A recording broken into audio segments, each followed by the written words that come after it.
Have we let people in? Greetings and aloha from the University of Hawaii, Center for Southeast Asian Studies. Good afternoon to people in our time zone. Good evening to people over on the East Coast, and good morning to Southeast Asia. We're really glad you're all here. My name is Miriam Stark, and I'm the director for the Center for Southeast Asian Studies, and it is my distinct pleasure to introduce Dr. Bradley McDonnell today and his colleagues. As is my wont, I'm going to brag a little bit about what he does, even though I don't quite understand it, and then I'll let him introduce his colleagues. So I do know that Brad is an associate professor of linguistics here at the University of Hawaii in the Department of Linguistics, and I also know that he works on Western Austronesian because I looked up his Google Scholar page. He describes himself as focusing on the documentation and description of the Austronesian languages of Indonesia, primarily in Sumatra, using methodologies from documentary linguistics, corpus linguistics, and data science. He collaborates closely with language communities in Indonesia. And the reason I know of Brad is because he and a colleague, Gary Holden, have been doing lots of language documentation and training in Southeast Asia and Indonesia of communities to document their languages. But just to brag a little bit about what Brad does, I see that he's one of those people who didn't waste any time during COVID because of all his publications that came out in 2022, which include the Open Handbook of Linguistic Data Management, maybe, but also data management and reproducible research in linguistics on the need for the Open Handbook of Linguistic Data Management and so on. And then the things I don't understand about universal quantifiers, focus, and grammatical relations. So he is a regular linguist, and we laud him for his linguistic expertise. But the reason we're so excited to have him today is because he's going to talk, he and his colleagues will talk with us about language documentation and collaborative ways to engage in this work in Southeast Asia. So welcome very much to you, and I'm sorry to Yanti, Dendi, Lane, and Jacob that I can't welcome you, but here you go. Thank you. Thank you. Yeah. Thank you so much. Okay, thank you so much for that introduction. Too kind. Now I have the pleasure to introduce my colleagues.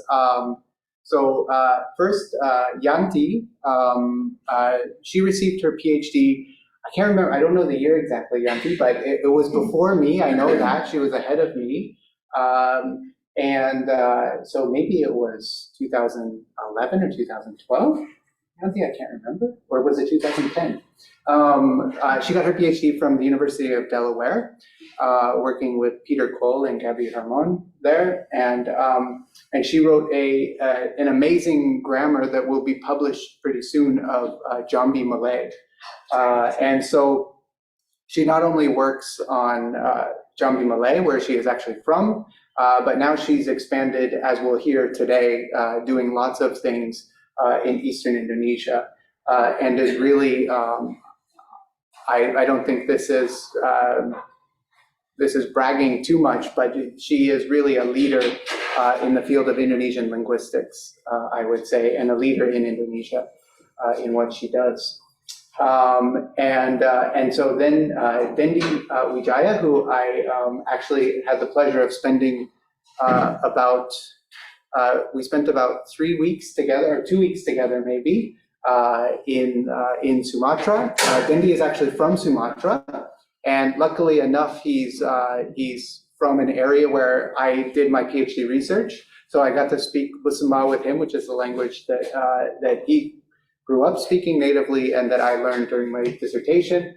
And so Dendi is a rising star, I would say, in the field. He works for the what's called BRIN, Badan Riset dan Inovasi Nasional, or the National Research and Innovation Agency.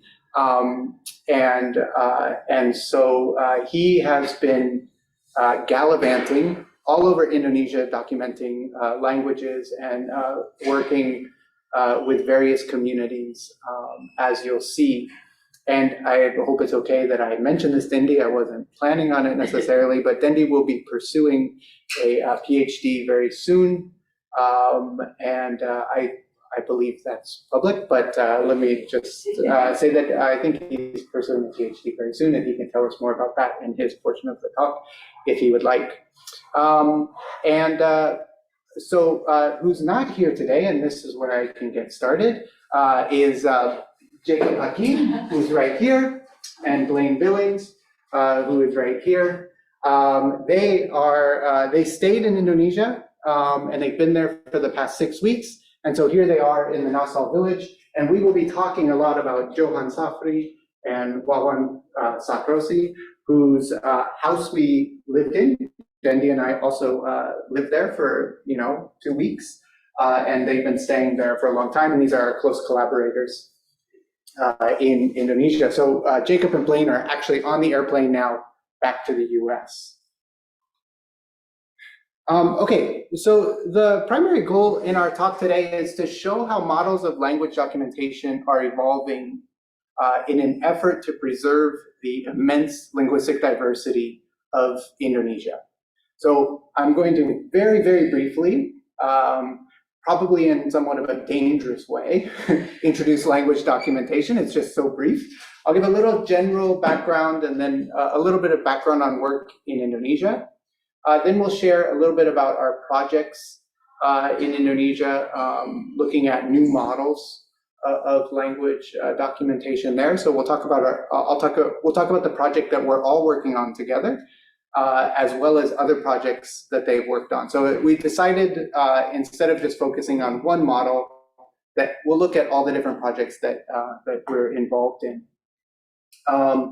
And we'll look especially at how these projects seek to provide training and capacity building, as well as involve members of the language communities that we're working with. And then finally, we'll have a short bit that Dendi will talk about on recent efforts by the government to increase Indonesian participation in research, especially research that is led by foreigners.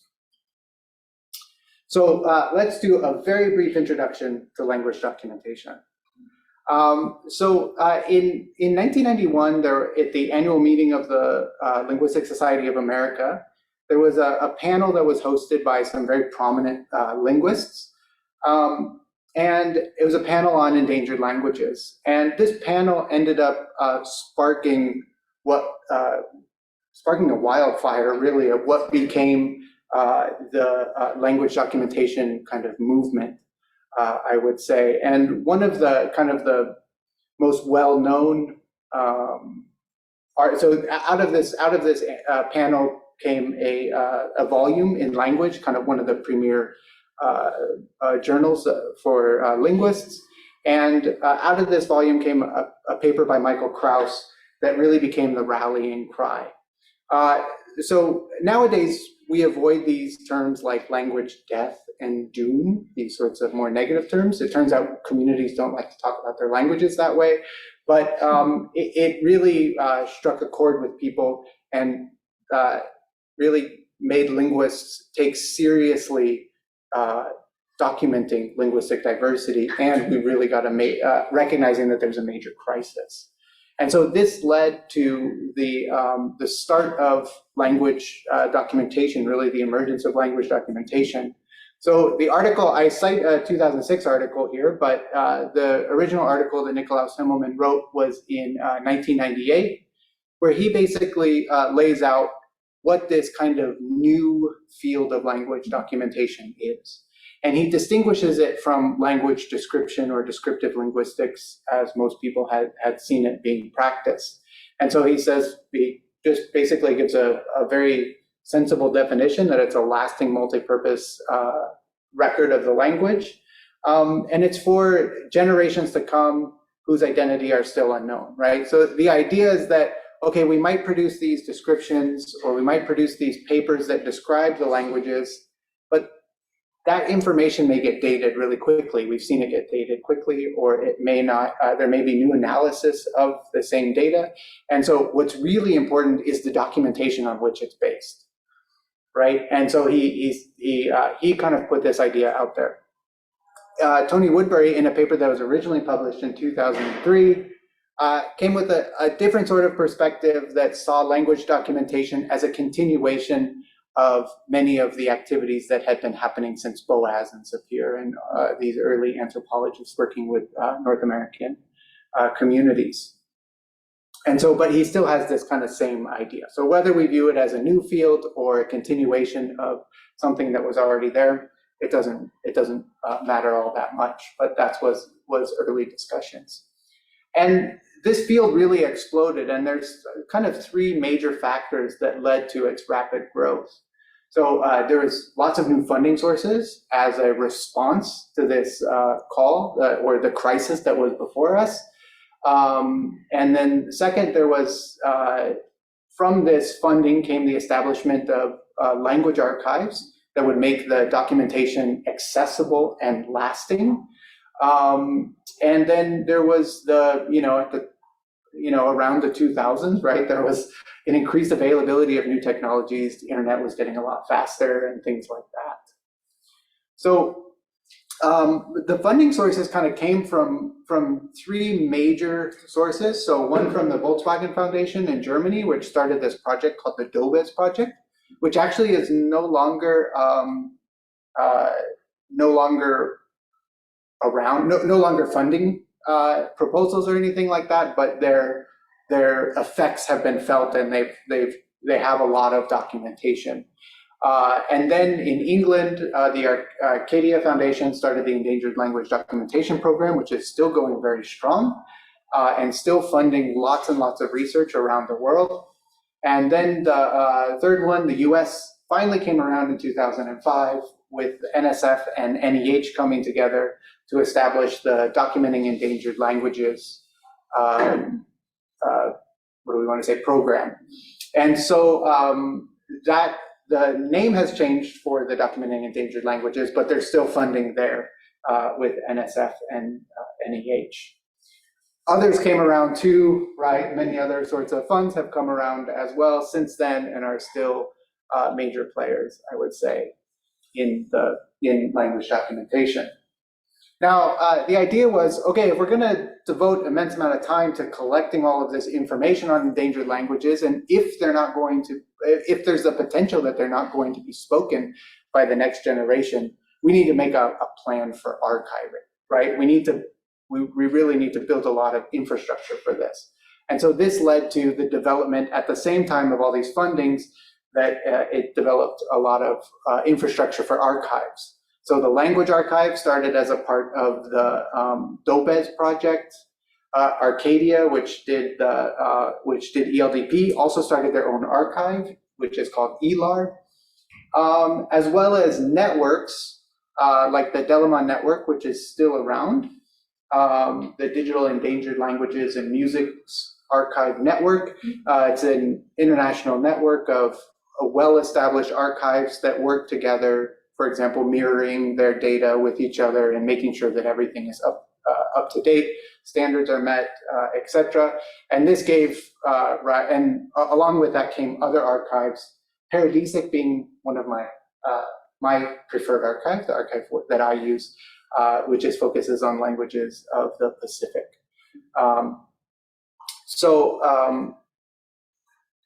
At the same time as these archives are coming about, we see technological advances, right? So we've got new developments in digital information technology, audio and video recorders were becoming more and more prevalent. We stopped using VHS at some point in there, right? It became just much easier to record audio and video at this time as well. More audio in the beginning. I think video really became more popular around 2010 or so. So what that's kind of the bigger picture with language documentation, but what do language documentations, when we put a plural on it, it usually means we're talking about the actual documentation itself. So what do language documentations look like? So usually they're audio visual recordings of speech events. These could be everyday conversations, my preferred events to record. It could be narratives, it could be events of special cultural significance, all sorts of things.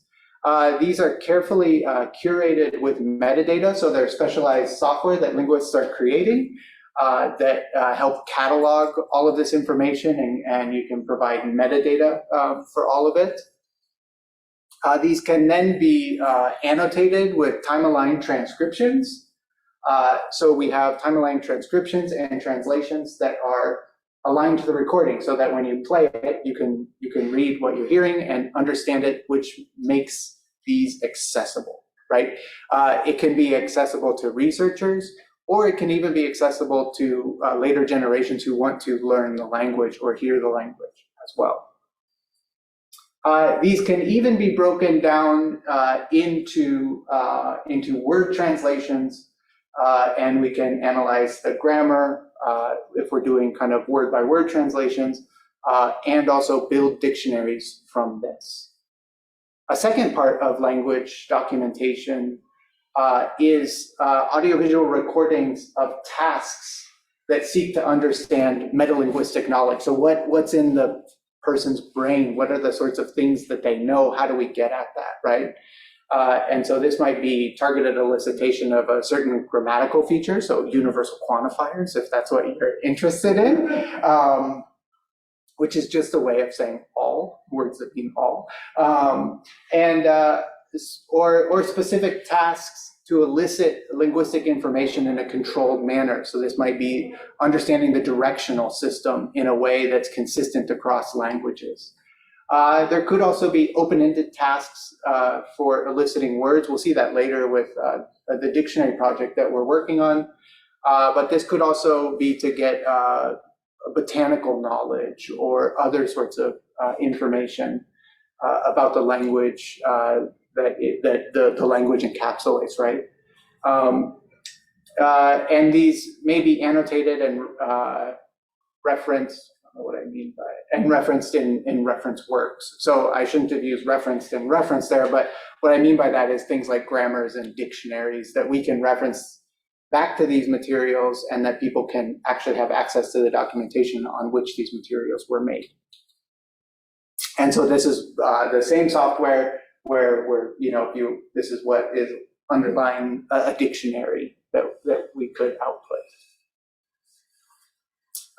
And as the field began to grow, there was a major recognition that that language documentation needs to be done in close collaboration with members of the community, and must include, if not prioritize, the desires of the community.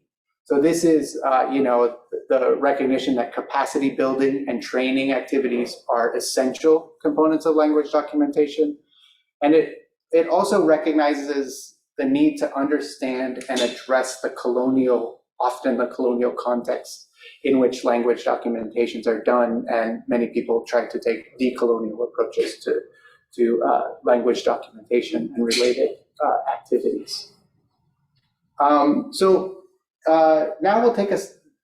Now we'll move closer. Background of language documentation is done, and we'll just take a quick look at Indonesia, and then I'll move quickly very soon on to Yanti. So this slide is just to show that what you may already know, Indonesia has a lot of language. It's rich in languages. Anybody who's visited Indonesia knows that. Somewhere around 700 languages are spoken in Indonesia. And unfortunately, we can see that the red languages are critically endangered.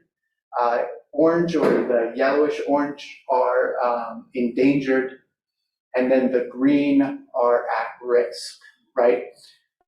So this does not include languages that are spoken, regularly and have regular intergenerational transmission. So you can see that as you move eastward, most of the languages, and that's where there's more linguistic diversity, is in the east of Indonesia. So this is a major issue in Indonesia. And so this is a quote from Wayan Arka and Yusuf Sawaki in a volume that I edited with my colleagues. And while there's some work happening by the government, most of the modern language documentation work, they were talking about Eastern Indonesia. I think this probably applies both to all of Indonesia, has been undertaken by foreigners and been led by foreigners. So this is obviously something that we have wanted to address. So this was written in 2018. It's already 5 years old now. So with that, we'll move on to Yanti, who will present on new models of language documentation in Indonesia. Okay, thank you, Brad. Good afternoon for everyone who are there in person, and good morning or evening for those who are online from the other side of the world. First of all, thank you for this to the Center of Southeast Asian Studies at the University of Hawaii for organizing this event. And thank you, Brad, for inviting me to be part of this event and introduce me earlier. And it was, I think, very high, too high. But okay. Now, wait a minute. So I will continue with the next part of our talk. That's the new models of language documentation in Indonesia. So Yanti, I realize I'll have to control the slide. So you just tell me next. Okay, next, please. So, yeah, next, Brett. So capacity building and training activities are increasingly an essential component of language documentation projects, as at least mentioned by Fitzgerald. We know that this trend is not only based on the fact that language documentations are more comprehensive with input from a diverse group of people when capacity building and training are part of the project, but also it is closely related to the issues of ethics and sustainability. Yeah, the issue of sustainability has been a big concern in Indonesia, especially as mentioned by Sawaki and Arka in 2018. Next, please. While we agree that training should be bidirectional and crucially depends upon fostering relationship, there is no one-size-fits-all model to capacity building and training. And next, please. And in the context of Indonesia, actually various groups of linguists have conducted capacity building and training activities for language documentation. For example, Flory and Heimelman, who conducted some training for students and lecturers in Bali many years ago. And more recently, and then we, Asako Shiohara from Tokyo University of Foreign Studies and myself and some other scholars, we have also provided some language documentation training in various places in Indonesia. And also Gary Holton from Hawaii actually recently, before COVID, also conducted some kind of language documentation training in Indonesia. And we understand that each program must be unique, and they have and it has their own prospects. Today, I would like to share. Our team would like to share 2 examples of language documentation training and capacity building activities, and 2 language documentation projects in which researchers work closely with community members, which is actually the focus. So this is the first training. It happened in East Nusa Tenggara back in 2015. It was funded by the Research Institute for Languages and Cultures of Asia and Africa at Tokyo University.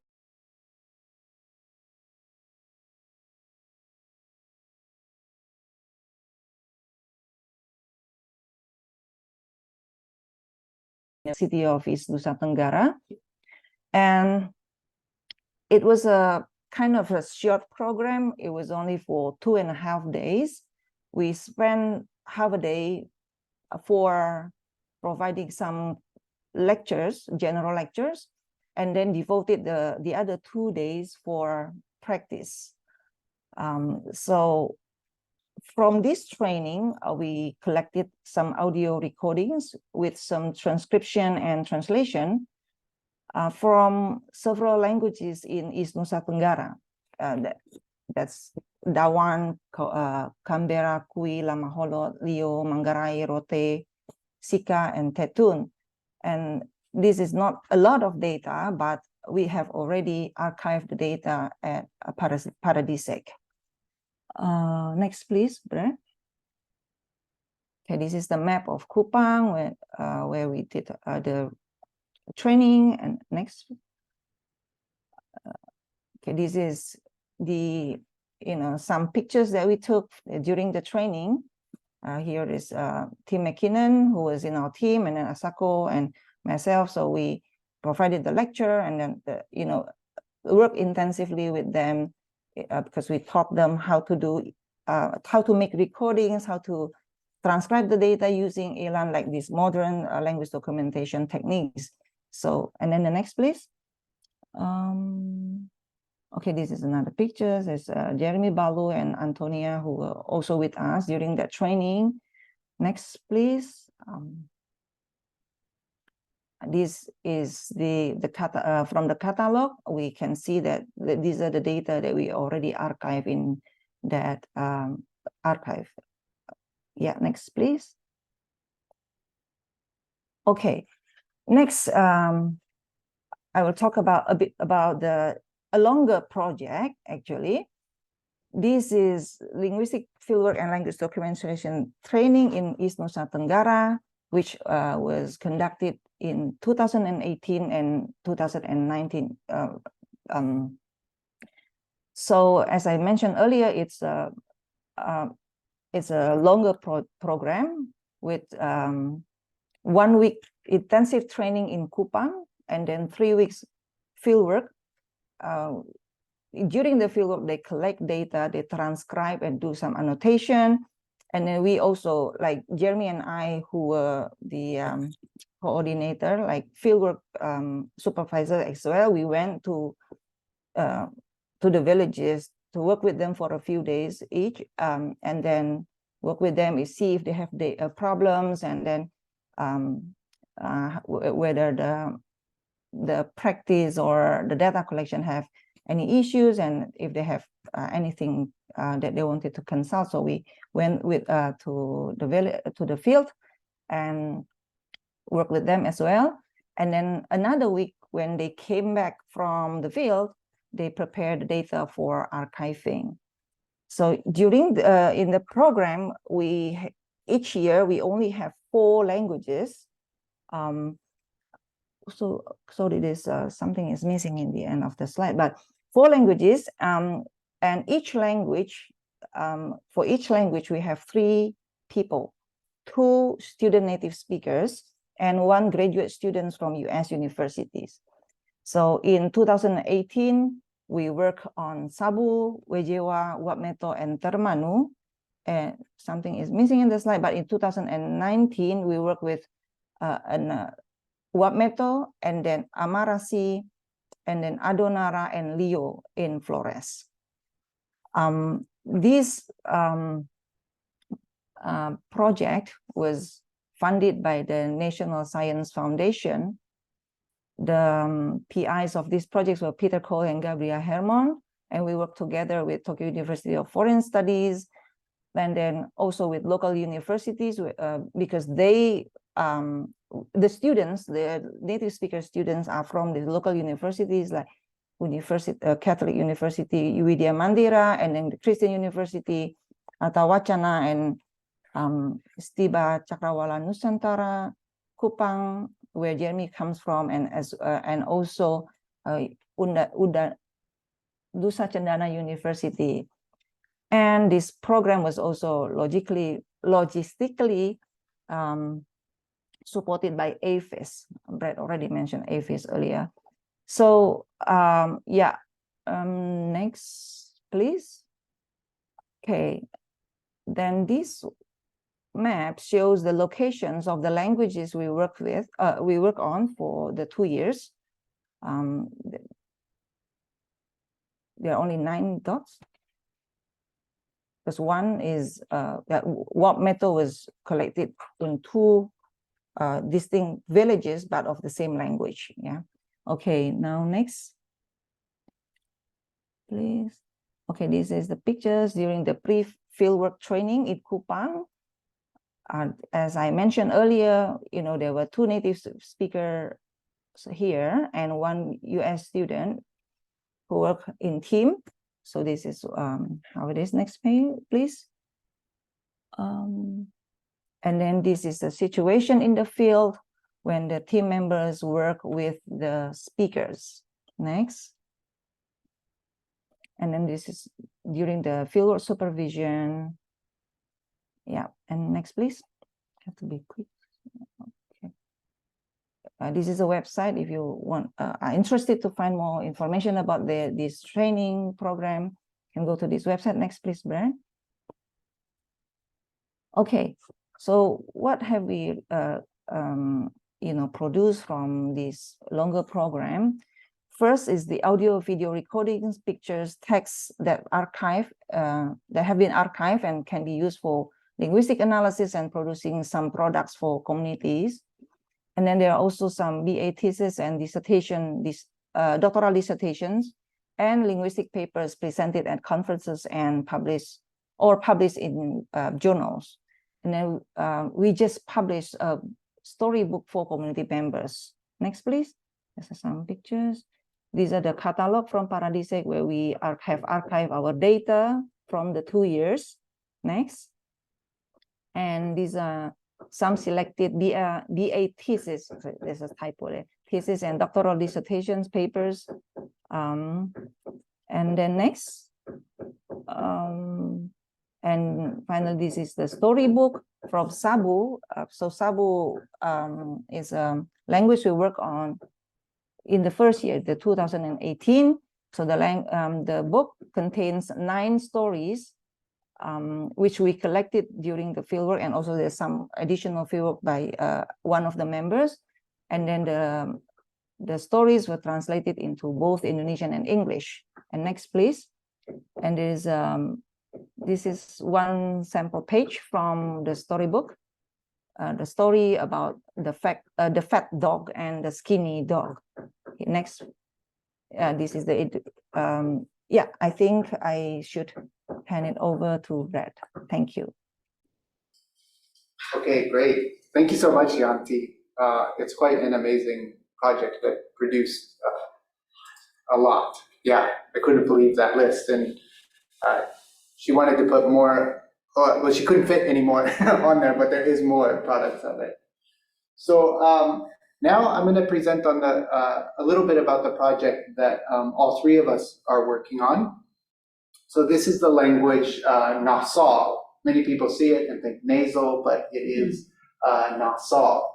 And I'll come back to this slide in just 1 second, but let me introduce the community. So it's spoken by approximately 3,000 people in 4 villages. It wasn't known to linguists as being a separate language until 2007. So, this area of Sumatra had been discussed in maps in the 1800s, Dutch maps, and these languages had been, there had been dictionaries in the turn of the century by Dutch scholars.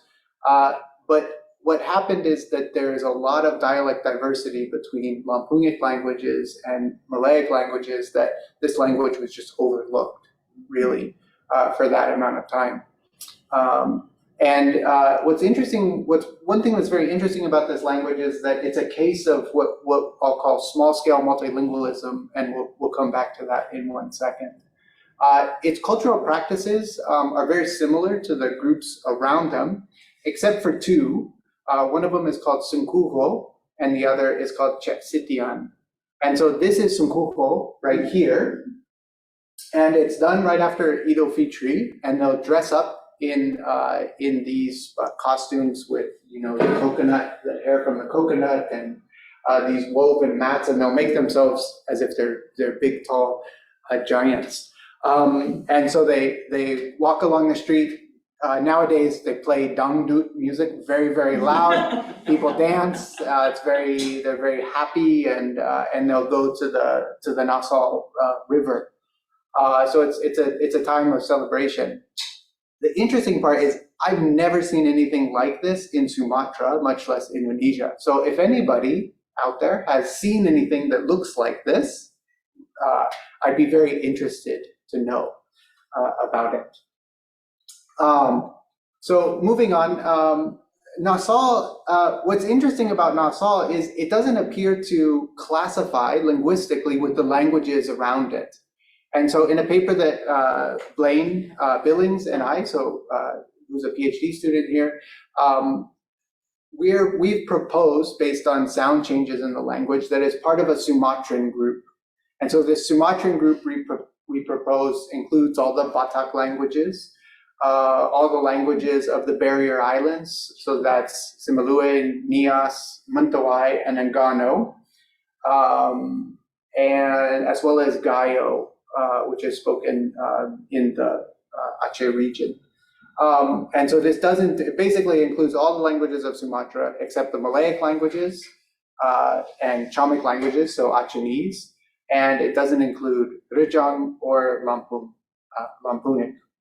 However, there's been such extensive borrowing due to long contact with Lampunic and Malayic languages that its grammar looks very much like the languages around it, and it's not easy to tease apart what is being borrowed and what is inherited in the language.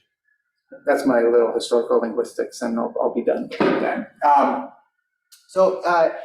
This is a small-scale multilingualism has been something that many people have discussed, where basically you have situations in which individuals can speak or understand numerous indigenous languages with small numbers of speakers, usually with additional competences in other colonial languages. So in Nasal,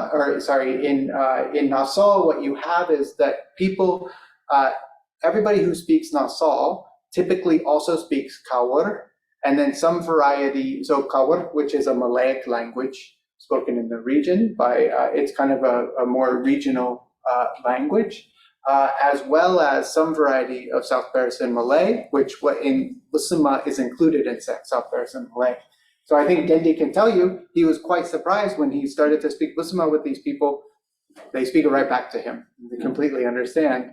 And that there's this real sense of fluidity of the languages. So people go back and forth between Kawar, Busima, and Nasal quite in a fluid manner. So this is this is different from other parts of Sumatra, I would say, in my experience. And so it's not quite exactly what the small-scale multilingualism that's been discussed in Africa and other places, but to me, it's a fringe case of small-scale multilingualism. So with that in mind, our project goal was to document the multilingual speech practices of the Nasal speech community, with a special focus on Nasal being a language that we think is endangered, or at least threatened at this point. So our goals are to build a large audiovisual corpus documenting everyday and culturally significant events, and then transcribe these and translating them, including multilingual practices. We want to create materials for the community. We've started this a little bit, including, and I think most importantly, a dictionary, which is what seems to be what people want the most. We also are going to produce linguistic descriptions and research papers and that sort of stuff, as well as provide training to students here, but also to junior scholars in Indonesia and members of the speech community. We also want to build some capacity for language work in Nasal. So the team this project started before the pandemic, and so we started in 2018. And we did this big training. So this is done in late February 2019 or early March 2019. So this, we weren't sure. No, this was 2020 that this picture was taken. Wasn't it, Yanti? I put the wrong date. Yes, this was 2020. So this was right as the pandemic was happening. And so You see the key players here. We have Yanti and Jacob and Wawan and Johan. So Wawan and Johan are from the Nasal speech community. Yanti has always been a part of this project, and I initiated it. This is my friend and long working colleague from the Busma area, and so he's helping with transcribing some of the Busma or South Barisan Malay materials. And then here we are with a couple of additions. So Blaine and Dendi are the additions here who also have joined the project, the new iteration of the project, since we were able to kind of get restarted this year. In 2020, we did start training. This was done at Atma Jaya in Jakarta, so we invited them to come to Jakarta to really give them time and space to do the training, that they didn't have the responsibilities of home. And so we taught them transcription and translation. We taught them this specialized software that you saw before with Elan and Flex. We also discussed a number of other issues such as orthography and spelling. How do we go about that? As well as materials development. So I'm going to rush through this really quick because Dendi hasn't even had a chance to talk yet. Some of the projects that we're currently doing that Dendi and I and Yanti and the other team members are helping out to a certain extent, which is documenting patterns of language use and language attitude. So we're trying to get an understanding of what languages people use and what attitudes they have towards these different languages, really trying to understand multilingualism in the area. Jacob, for his dissertation, is going to be documenting the intonation system of Nasal. So as you know, intonation is extremely difficult to study. It's very nebulous and difficult to create theories of this, but Jacob is working with Amy Schaefer in linguistics as well, so we're co-chairing his dissertation to document intonation in Nasal, which has a very interesting intonational system. Blaine is working on documenting the lexicon, and so basically he's going to be building other documentation of the lexicon, but primarily a big output is going to be a dictionary of the language. He's collected a ton of words, probably somewhere around 7,000 words, but he's working on, now he's got a tough task of trying to provide definitions of these words in a more precise way. Then I've been working with a former MA student in linguistics, Kelly McLeod, and we worked with Nasal collaborators to create this little book here. It's just an alphabet book. It's very simple, and she did these really great illustrations with it. And so this is the very first sort of alphabet book in the language. It's a first attempt to see if we can, if people are interested in language maintenance materials and educational materials in their language. Nothing like that exists as of yet. Okay, Dendi, take it away. Okay, thank you very much, Brad. Before, Brad has introduced me previously, and I really appreciate it. When you say that the writing style in the research, I feel flying at that time. But no, I'm just a researcher, and one of among researchers in BRIN, or National Research and Innovation Agency. And I'm still learning. I'm very glad to collaborate with Brad and Yanti, which is one of the goal of BRIN is making a very, very wide connection or network with the researcher in Indonesia, or whether in Indonesia or in the world, right?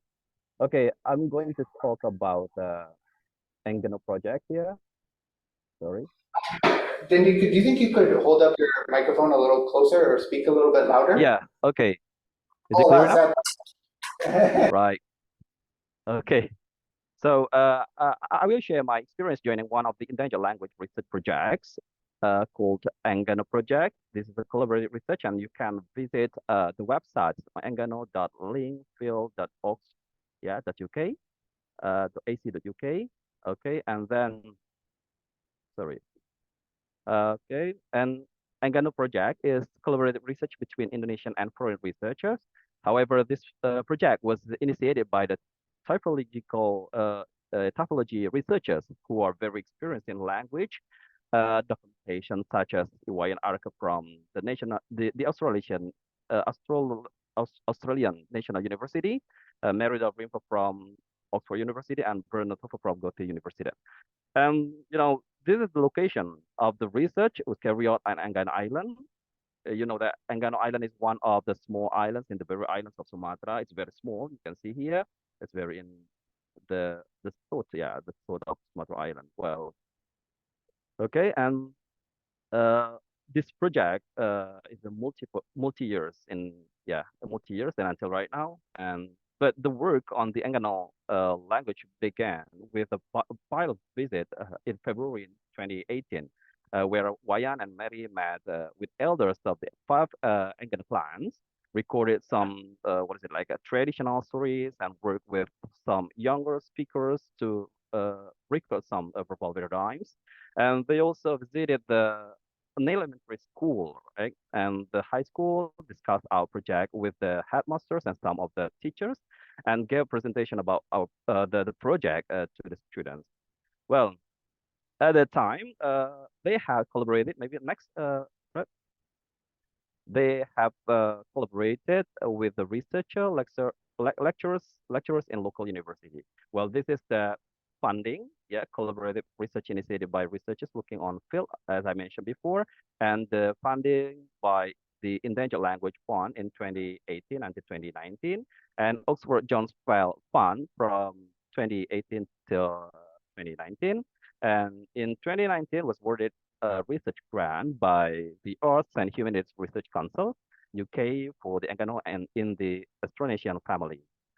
Historical and typological perspectives projects, and in 2022 was awarded a second grant from AHRC, or Lexical Resources for Anggano, a threatened language of Indonesia. Okay, next. All right. Okay, this is the collaboration among the institution and universities, whether in Indonesia or in the world, I mean. Okay, and you can see here there are some universities like Australian National University, University of Oxford, and Goethe University. But in Indonesia, we also join or collaborate with Universitas Udayana University in Bali, and then the local university in Bengkulu. This is University of Bengkulu and Kantor Bahasa Provinsi Bengkulu at that time, yeah. And now when I moved to the new institution is BRIN, or National Research and Innovation Agency. So we are also collaborating with BRIN. Okay, and then the most important one in this collaboration. Sorry, Brett, stay in previous, please. Okay, in previous slide, please. Hello?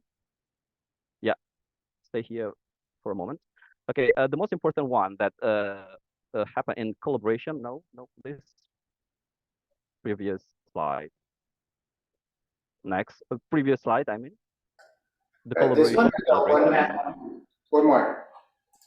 Sorry, this one? The collaborators. No, before. Yeah, here. Just stay here for a moment. Okay, and the most important thing in the collaboration is involving the community, local community of Anggano as a research consultant, and also as informant, and many things that they can be involved in that research.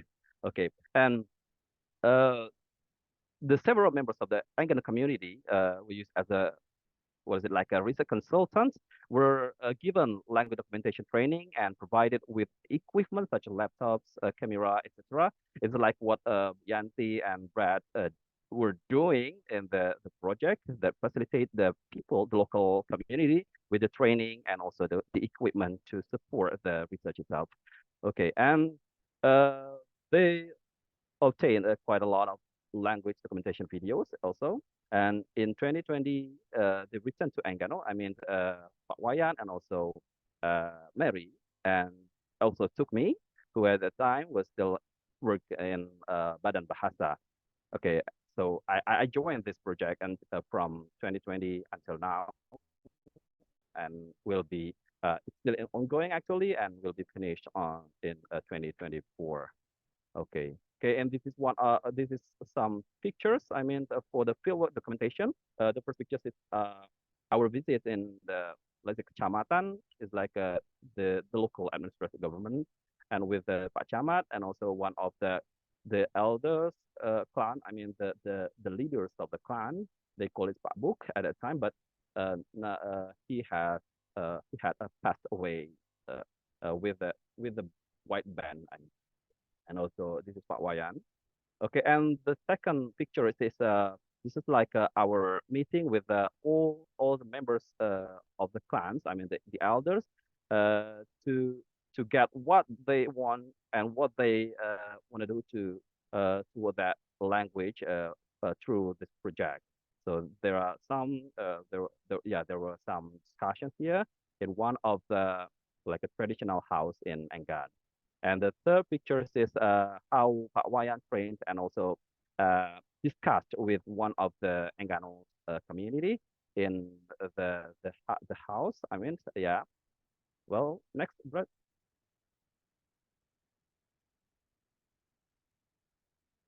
Next slide, please. Okay. Well, this is the project meeting that held on March and August in 2023, hosted by University of Oxford. So on March, on March we invited one of the community members to come to Oxford. In the the below picture, see here, this is Pak Milson, and also with the black t-shirt is this Anga. He's one of the research consultant. He's also Anganese people. Yeah, and then there are some scholars and researchers that involved in this project, like the Daniel and also Charla from Oxford, and also there is a Sarah from Oxford, and Gede from Udayana, and Pak Wayan, and myself. Okay, this is some of the pictures, and we discussed a lot about what we have uh, got from the field, and then what we have to do, and then what is the recommendation from the local community. And this project is still ongoing, and the product, I think, the output, I mean, is concerned on the was it like a dictionary and also the teaching materials. I mean the textbooks, and of course the typology of Enggano, especially for the grammar and everything about Enggano. But it's still ongoing and will be done, I think, in 2024. Okay, next, Brett. Okay, I think that's all about Enggano project that I got involved in that. The next is I will give a little bit about recent changes in Indonesia, right?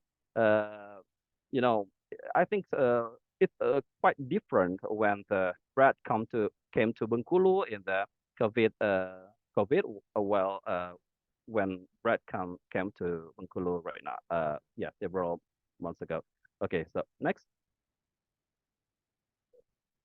Okay, this is the title. I mean, for the slides is BRIN, or National Research and Innovation Agency, bridging research in Indonesia to the world, recent changes and regulations. So why I say that BRIN as the bridge in research collaboration in Indonesia, because that there is a presidential regulation or Perpres, yeah, Peraturan Presiden number 78 of 2021 that concerning the National Research and Innovation Agency. Okay, so this is the website of the BRIN, www.brin.co.id. And BRIN is what is it, like a government agency that is under and directly responsible to the president. And BRIN has the task of assisting the president in carrying out the government duties in the field of research, development, study, and application, as well as in invention and innovation. Okay, and then therefore this scientific activities in Indonesia will begin, and then BRIN really, really important, yeah, to be involved here. Okay, next. Okay, this is the collaborative research that, yeah, brain and the recent collaborative research that we have with universities and also other stakeholders. And in this, yeah, Nasal project with Brad, we have collaboration with Atma, Jaya, and also the foreign researcher, especially from the University of Hawaii at Mānoa.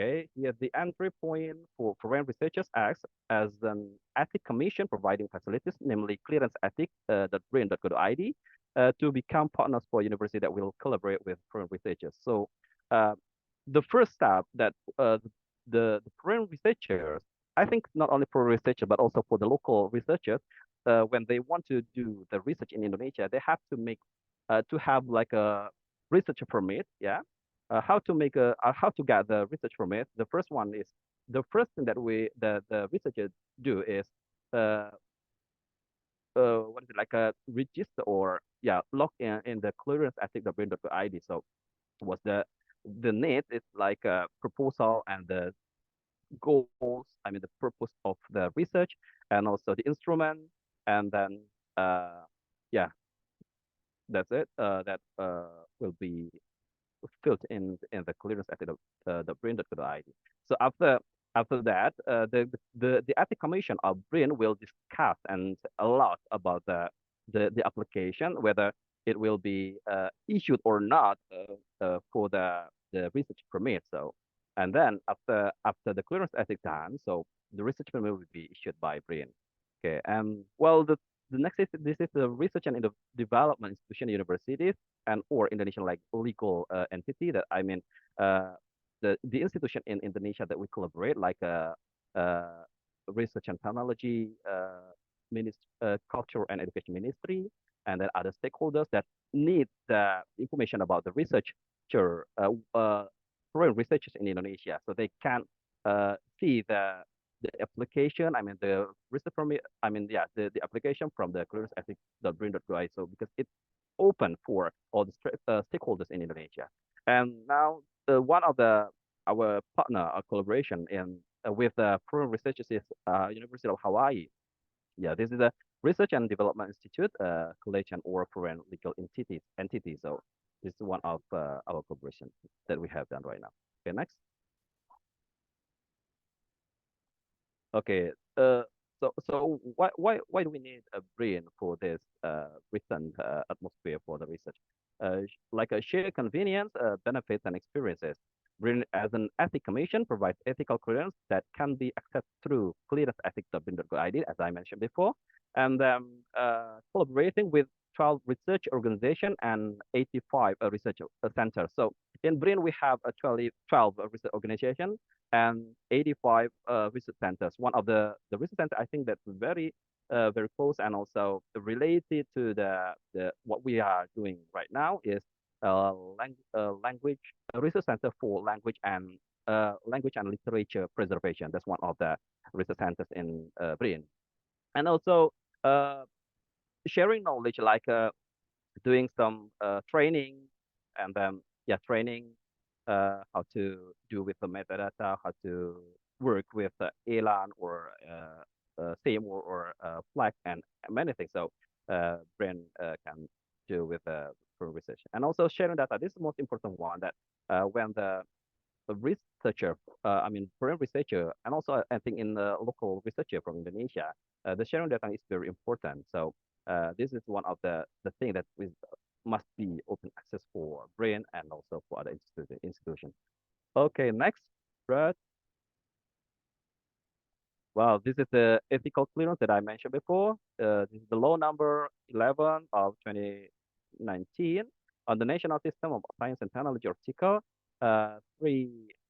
39 mandates that all research activities must be conducted under the Code of Ethics in the respective field of study.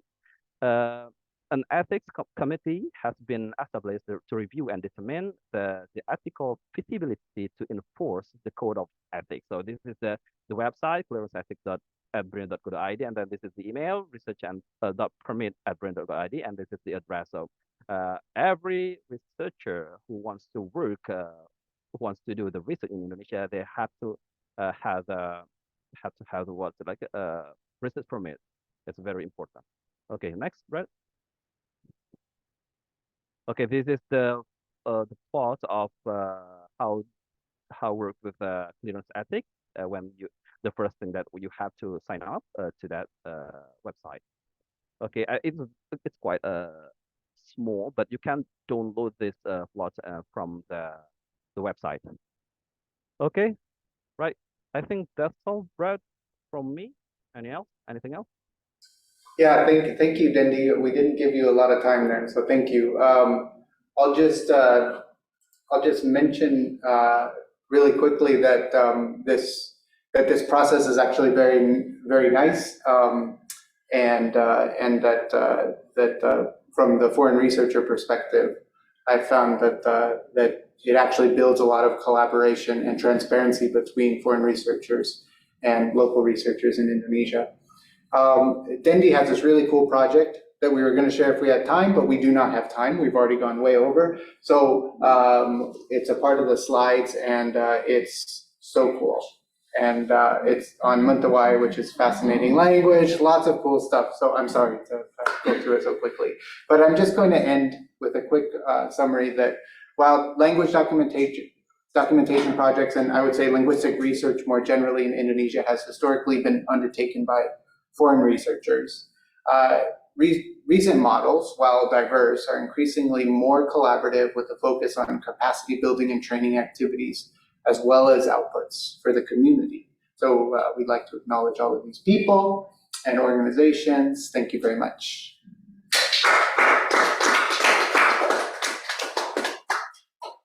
So this is the tricky part, to see whether there are questions. Not yet. Okay. Do I start?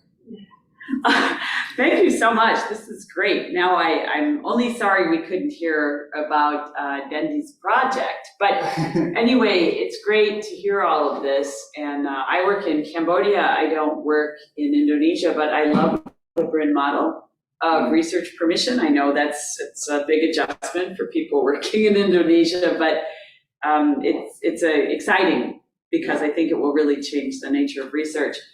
I had a couple of questions as someone who's a non-specialist in your area. One is that one of the first maps you showed was from the Summer Institute of Linguistics. Mm-hmm. And I had a question because everyone who works in Southeast Asia knows about SIL from somewhere. Mm-hmm.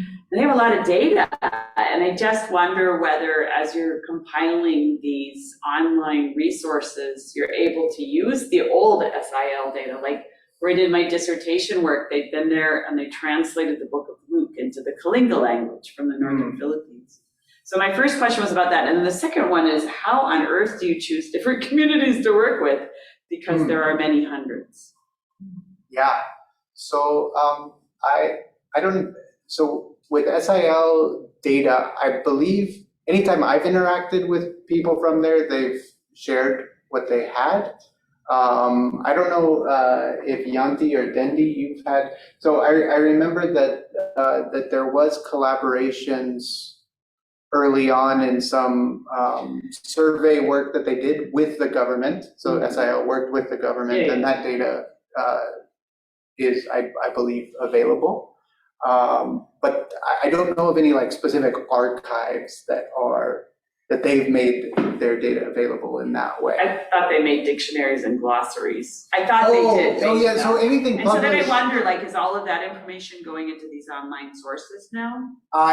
Not necessarily, no. Yeah, it's more like what they publish, but they have electronic publications that they've put out and things like that. So the survey of Nasal that they did was published and is available. Yeah. Do you have anything to say about that, Dendi or Yanti? You had experience? I don't know about their archive. Sorry. Okay. But they do make like anything that they actually publish, so dictionaries or anything like that, they made available. Yeah. Right. Yeah. And then how do you select places to work? Why did you I choose select- Nasal, for example, or why Mentawai and not another place? Yeah, it's actually a difficult sort of task. The reason why, for example, I started to work in Nasal was because I was working in the highlands in southwest Sumatra, and I finished my dissertation, and I needed another project to work on, or I wanted something else to work on. And so the Nasal community is about a 4-hour drive, and they speak Busma there, so I could speak Busma. I mean, I also speak Indonesian, but I could speak Busma, and it was in the same region that I had lots of experience in. So that's why I chose to try to focus on Nasal. Yanti or Dendi, do you have any thoughts on this?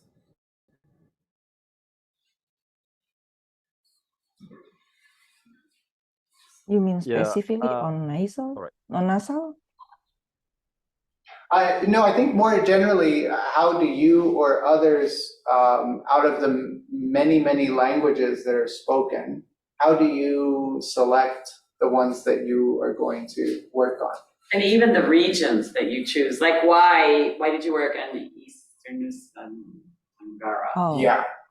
Oh, okay. Yeah, so originally when Asako started providing training, it was in Bali. Yeah.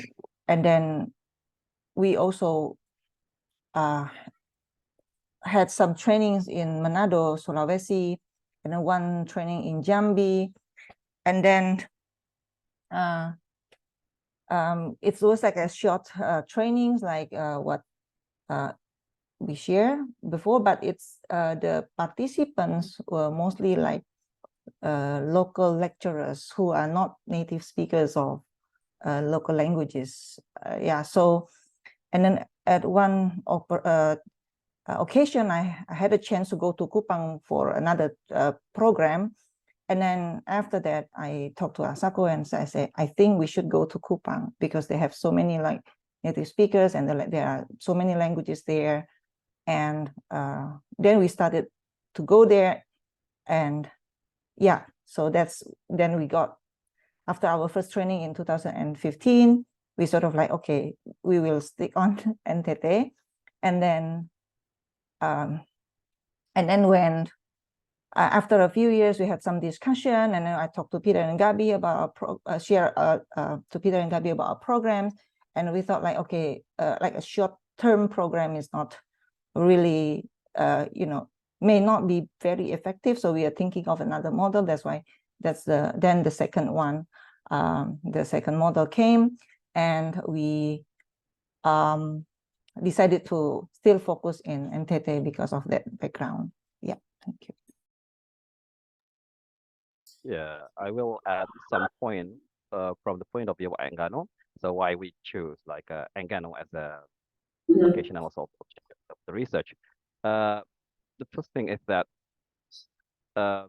from some hypothesis, like from the burn of the first, so that he said that there's a like a relationship between among the language in the very islands of Sumatra, so from Aceh and then also from Nias, Mentawai, Enggano, and but other hypothesis is also connected to the Nasal, I mean. Okay, and the second one is why the most important thing, the most important point why the Enggano became the one of the project is Enggano is still in question. I mean, is it fully Austronesian or a bit Melanesian? But it's still in question. So that's why this schools like Wijaya and also Mary and Moderator, they have the idea to dig more and to make this established as the Austronesian language. Okay, and yeah, I think that's the idea. But next, I think Brad knows that the next project is like how to see all the languages in the very islands from Aceh and, to Nasal. I think the relationship among them. I think that's all. Yeah. Yeah. So I think that as you can see, there's many different reasons. I think most of the funding agencies, if you're looking to get your project funded, the things you they're looking for is the language endangered. So that would be kind of the first thing. There are plenty of underdocumented languages in Sumatra, for example, but they're still spoken by sizable populations and children are still learning the language. So if you're looking to get funded by any of these sorts of projects and you want to work on, let's say, Rajang, for example, which is a super interesting language in Bengkulu, you're probably not going to get funded to do that research. So I think endangerment is a factor, and then how typologically different, so how different is the grammar of the language, is the sound system of the language, is there something unique about it? That's going to be another factor of why people might choose something.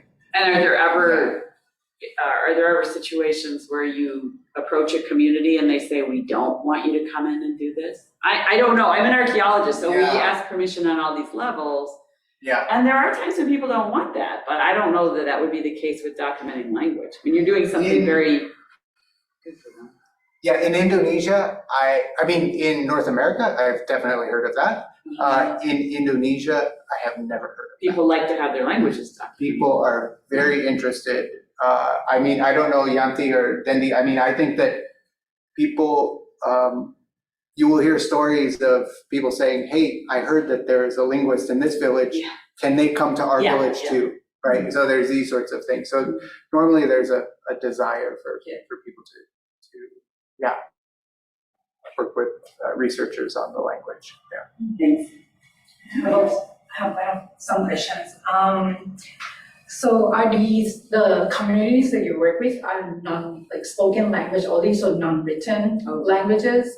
So I think you touched upon a little bit upon orthography and spelling system. How did you come up with the spelling system? Is it Romanized based script? Yeah. Or does it represent the sound of the native language? And also, what's the perception of the community in that? Because I used to work in the southern part of Thailand, and there was a mother tongue language based education, and they use Thai script to represent the sound for children that speak Patani Malay, and there's a big backlash on that because Thai doesn't represent Malay sound, and then the language goals is also different because they want to preserve the language for the students to speak Malay, not Thai, but they use mother tongue as a transition, like a bridge to Thai, to proficiency in Thai. Yeah. So I can start with an answer, and then Yanti and Dendi, you can step in. Were you able to hear the question? Is it sort of, I think it's about the orthography, right? Yeah, so the orthography, so I'll just, I'll start, so some of it's with the orthography and then with mother tongue, what did you call it? Education. Education, yeah. So, so orthographies, a lot of times people have some sort of practical orthography they're using that's Romanized based on Indonesian typically, or some typical way of writing sounds that may not be in Indonesian. And so, but there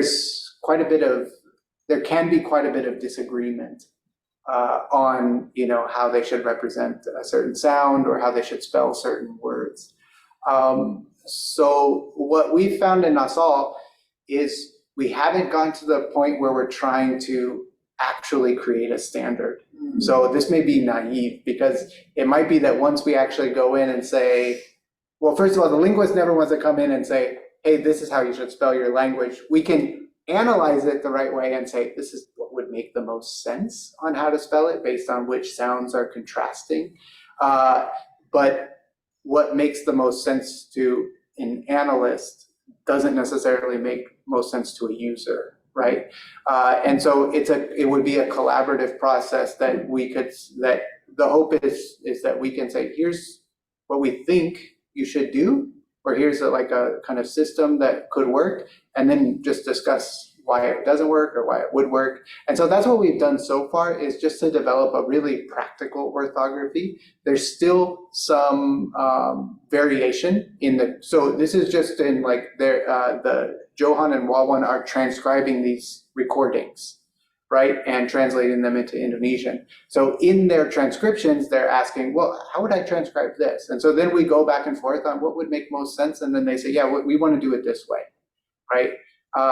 And so that's the point at where we're at now. There's still variation in how they're transcribing things. Sometimes they'll put a Y where they wouldn't normally do that. But that's at the point we're at right now. When we go to with Blaine's dissertation, when we go back to start to work on the dictionary, then we're gonna come up with then that's where the discussion really starts. That's where the rubber meets the road, I think. And so that's where we'll see how the community feels about it. But it will ultimately be their decision. We can choose in our transcriptions to kind of do something a bit different, but when we provide it to them, it will be ultimately their decision on how things are spelled. Yours is spelled phonetically, right? So it doesn't much matter. Phonemically is how we would do it. So phonemically is the best way to do it, in the sense of every sound that contrasts, we're going to represent those sounds, but anything that doesn't contrast, we're not going to represent those sounds. But already even in my dissertation, there's two sounds that contrast at the end of a word, but they only represent it with one sound. So it's a glottal stop like the okina, and then an actual K at the end of a word. But they want to represent that as one sound, as one letter. And so I do that. And then I just note where it actually is different. So there's cases like that.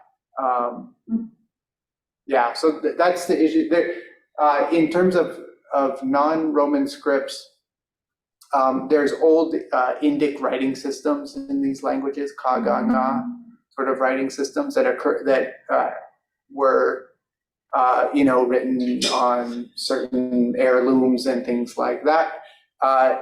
They were never fully used as a full sort of writing system, I don't think. But now you see them a lot on street signs and in certain sorts of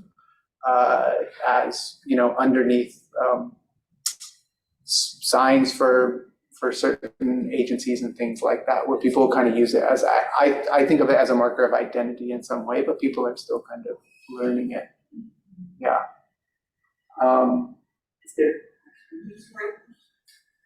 There's one, the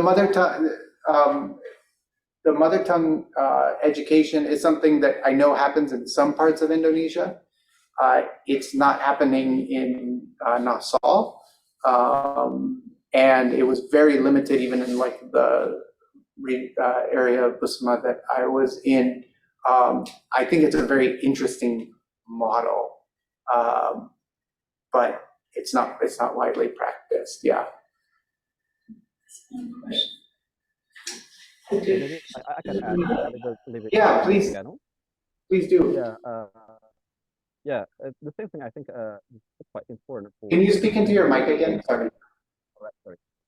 Yeah, the important thing that we have to deal with the community members in the certain language like Engano is how they deal with that the orthography that we propose. So the stuff is like we may make a we hear from them about their difficulty when they want to write in Engano language, especially for the sounds that really unfamiliar with them. That in case in Engano, the correspondence between the vocal and also the nasal voice, nasal sounds is very, very, I miss most of the vowel corresponds with the nasal. So they got the difficulty to how to write it. So, and from the research from this research, we propose some of the orthography, and then discuss it and validate it until examine it with the text with the new orthography, and then if they will feel good with that, so we will go with that new orthography. But it's still in process. I mean, it's still in the. It will be make it new and new later on. And above the orthography of Engano, we have also publishing on the language documentation and description journal, so you can access it about the orthography of Enggano there. I think that's the case of Enggano. Thank you. Yeah, thank you. So I don't know if you caught that. There are nasal vowels and non-nasal vowels. So on means something different than on. So that's the tricky part of how they're going to mark that in the language. There's a question here. I'm not a linguist, but I did happen to travel to Tanzania last year, and I found a lot of diversity, but I was a little surprised that none of the education is in the people's own tongue. It's all Swahili, and it's lucky to learn English. So there's not much linguistic preservation at the individual cultural level. Yeah.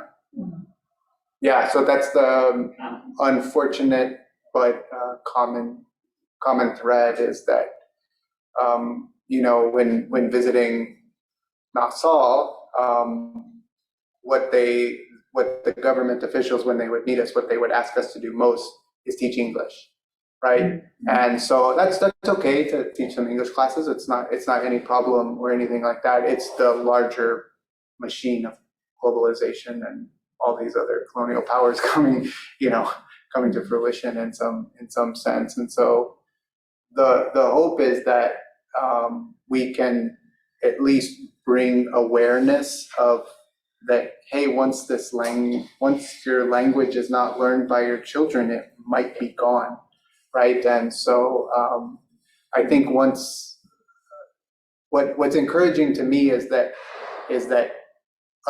our presence being there and showing interest in it has sparked interest in the work of creating a dictionary and gaining interest in the language. And so it's going to be a long process, right? The commitments to the Nasal community are for a long time. Yeah. I think there's a question on the Q&A in the chat.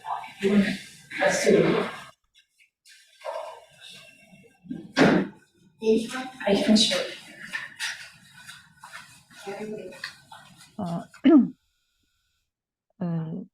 Hello? Can you hear us? Okay. Can you hear us, Yanti? Or did something? Yeah. Now I can hear. Oh, now you can hear us. Yeah. Weird, I can't see the microphone. She probably just turned up. No, I think something happened to my internet here. Oh, okay, good. A little bit. I don't know if already we have gone to another question. Maybe a little bit about the spelling, orthography in the book that we just created. So we had some kind of phonemic analysis, and then we decided on a system. But then we also consulted with what is available from before in the community. So in East Nusa Tenggara, there's this unit by Bahasa dan Budaya, if I'm not mistaken. That's they translate Bibles into local languages. So we also compare our system with that, and we discuss with the community members, and we decide to follow the system that they already use in that dictionary, and not dictionary but Bible, in the Bible, and we showed, and they seem to be happy and are familiar with the system, so we follow that. Thanks, Yanti. Okay, so we have one question from, I assume this is the Nick Williams that I know. So do you know of any efforts to develop language archives like ELAR or Paradisic in Indonesia? Do you think it's an important thing to do? So I don't know, Dendi, I don't think we've ever talked about this, but there is a repository at BRIN that they've started Do you want to talk a little bit about that, Dendi, or is that we've never talked about it before, so. Yeah, I think yeah, you can talk about it, but I just inform just for the information that we have like a repository as well in the research center for language and literature preservation named Ladin, but I forgot what it stands for. You'll have to look what the acronym means, but yeah. Oh yeah. You can just stop sharing the screen. So Yeah. So yeah, so there is I think. You're there. Hello there. Oh, sorry. Now you're on the screen there. Yeah, I think it's called RIN, Repository Ilmiah Nasional.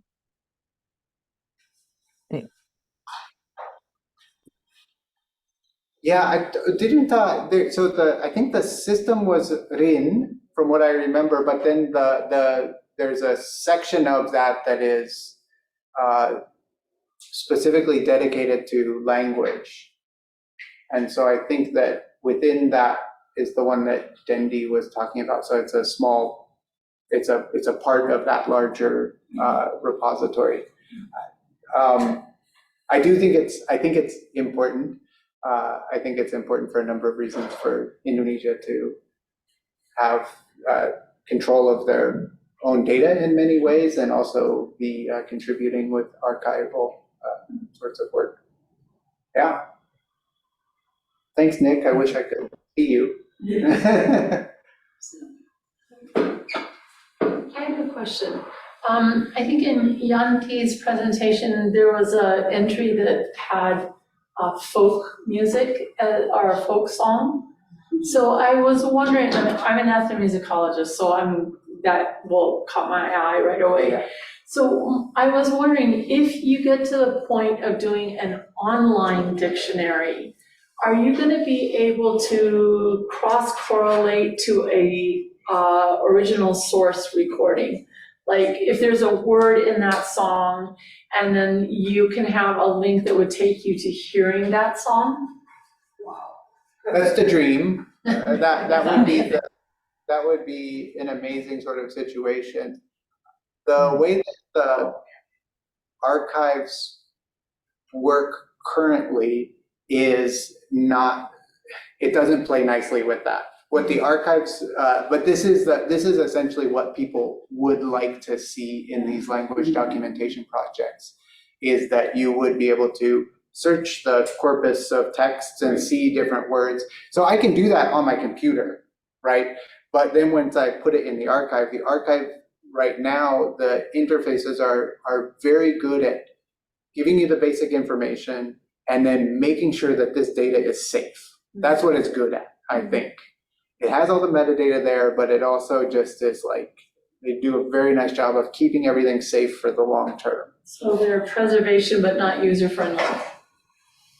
Don't tell my archivist friends I said that, but I think they would probably agree with that at this time. You know, it's even, many archives even, you can't just like click it and watch the video, right? So the hope would be that you would be able to go to here's a song. Oh, let me click the song, I can hear it, and then I can see the transcribed words below, and I could see I could look at the transcriptions, or I could look at the translations. The word used in context. Yeah. So there's other projects that I've worked on where we've developed systems on how we should be citing this. So linguists, and probably other fields too, are horrible about citing where their data comes from exactly. So we've developed systems on how to cite particular data to get back to the original, but it's very much a process, right? These aren't like, you gotta like, do a little digging, a couple of clicks to get to the original, and then you'd have to download the original and then go to the spot that you thought it was. So that's the process right now. Yeah, but I think that ideally that wouldn't be forever. I have a horrible question I just thought of. Horrible question for you. So I'm an archaeologist, which means I was trained in anthropology, and there are these big archives, and they would include sound archives, like at the Smithsonian and so on. Yeah. Is there going to be an effort to try to link together all these old sound archives? Yeah, I With think that your, they're, I mean, because you may be able to bolster your knowledge of endangered languages that way. I think there's It's like efforts like three- that. Okay. Yeah, It's so a big project. digitizing all of these old Yeah. recordings. Yeah, so there's big efforts to, a lot of these archives started by digitizing old Oh, recordings. they did, okay. Yeah, and so they've done a bunch of That's so nice. digitization, and there's these workshops called Breath of Life workshops. I don't know if you've heard of those. So it's where indigenous communities go and access these materials in order to revitalize and So, work with it. Yeah, I did a postdoc at the Smithsonian, and this is a boring but maybe useful anecdote. So I had to go every day and wait for a bus. I would go to the Museum of Natural History, and then we would go get a bus, the shuttle that would take us to the building in Suitland. And one week, there was this guy who showed up every day. So I started chit-chatting with him, and he was from South Dakota, I think, and he was Lakota Sioux. Hmm. And I was just curious, like, why are you here? And he said, well, actually, we want to revive our sun ceremony. And so we are now going through this was really pre-digital, this was in the 90s, but he said, we are going through the archives at the Smithsonian because there are better descriptions there than what we have now. Yeah. And I just think there's phenomenal potential in the archives you're developing for the great-great-grandchildren of the people Yeah. who live now, because they Yeah. could go back and learn it the way this guy did. Yeah, It's so exciting. I think it's an important point and something that I've been trying to remind myself of, but also work with students on, is because I think there's a desire to make everything immediately useful. And I'm not sure that that's always going to be the case with the sorts of things that we're Right. recording and documenting, right? So somebody may not want to hear their neighbor talk right now, right? Have a conversation. But the next generation may be interested in what their grandfather said. Especially when you think Yeah. about Taiwan and how literally all the speakers of different dialects have died out of different Yeah. Austronesian dialects. Yeah. Yeah. So it happens quick. Mhm. That's the unfortunate part. Anyway, was that it for the questions? Really interesting and exciting, all done. All right, so I just wanted to say, oh, I don't know if I'm up. I guess I am. Thank you very much, especially to Yanti and to Dendi for sticking with us, to Brad for being here, and for all the contributions. This has been super interesting, and we're really grateful to all of you for spending your time with us. So thank you very much. Thank you.